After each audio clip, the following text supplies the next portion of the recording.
खरं सांगा मंडळी, बघताच क्षणी ही भाजी तुम्हाला खावीशी वाटली ना? गंमत अशी आहे, ही चटकदार आणि खमंग भाजी कारल्याची आहे. कारलं म्हणलं की बरेच जण नाक मुरडतात. या पद्धतीने जर भाजी बनवली ना, तर लहान मोठे सर्वजण आवडीने खातील. करायला जितकी सोपी तितकीच चटकदार लागते. कारले रक्तातील साखर व कोलेस्ट्रॉल नियंत्रित ठेवते. रक्त साफ करून त्वचा व केस निरोगी ठेवते. विटॅमिन ए, बी, सी चा खजिना असून यकृताचे आरोग्य वाढवते. शिवाय वजन कमी करण्यास सुद्धा मदत करते.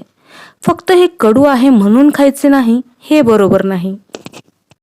पण या पद्धतीने केलेली भाजी रुचकर आणि खमंग लागते. अर्धी वाटी गरम पाण्यामध्ये लिंबाच्या आकाराचा चिंचेचा गोळा भिजवायचा आहे.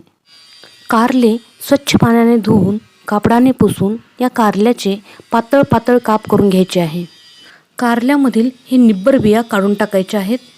कोवळ्या बिया आणि ही पांढरगर काढायची गरज नाही. भाजीसाठी वाटण तयार करायचं आहे. यासाठी लागणार आहे अर्धी वाटी भाजलेले शेंगदाणे, 2 चमचे भाजलेले तीळ, थोडंसं गूळ आणि अर्धी वाटी खोबरकीस. आता हे सर्व साहित्य मिक्सरच्या छोट्या जारमध्ये वाटून घ्यायचं आहे. 4 ते 5 लसणाच्या पाकळ्या ठेचून घ्यायचं आहे. कढाई तापत ठेवली आहे. कढाई तापली की यात 2 चमचे तेल घालायचं आहे. तेल तापलं की यात पाव चमचा मोहरी टाकून झाकण ठेवून तडतडू द्यायची.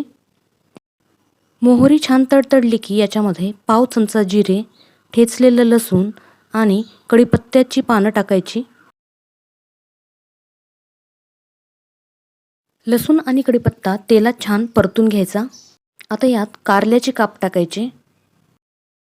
यात पाव चमचा हळद आणि चवीनुसार मीठ टाकून मिक्स करायचं. झाकण ठेवून याला 5 ते 6 मिनिट शिजू द्यायचं. अधूनमधून याला हलवत राहायचं जेणेकरून भाजी करपणार नाही. कारले आता छान शिजले आहेत, मऊ झाले आहेत. आता यात पाव चमचा हिंग टाकली आहे. सोबतच टाकायचं आहे अर्धा चमचा धनेपूड, अर्धा चमचा जिरेपूड, 1 चमचा लाल तिखट, 1 चमचा गोडा मसाला, काळा मसाला किंवा गरम मसाला. या तीनही मसाल्यांपैकी कोणताही एक मसाला टाकायचा आहे. आता हे सर्व मसाले मिक्स करून घ्यायचे आहेत. सोबतच टाकायचं आहे तयार केलेला चिंचेचा कोळ आणि तयार केलेलं वाटण. झाकण ठेवून याला 2 ते 3 मिनिट शिजू द्यायचं आहे. व्हिडिओ आवडला असेल तर लाईक, शेअर आणि सबस्क्राईब करा.